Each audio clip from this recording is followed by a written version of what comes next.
Here's how you can withdraw money from Sweatcoin.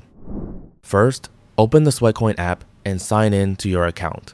From the home screen, go to the rewards section to see the available offers and redemption options. Now, tap on the buy button at top. Here, look through the available rewards for a cash or PayPal related option. Keep in mind that Sweatcoin's available rewards can vary depending on your country and the version of the app you're using, so you may not always see a direct option to withdraw your Sweatcoins as cash. If a PayPal reward or cash conversion option is available for your account, tap on it and follow the instructions provided in the app.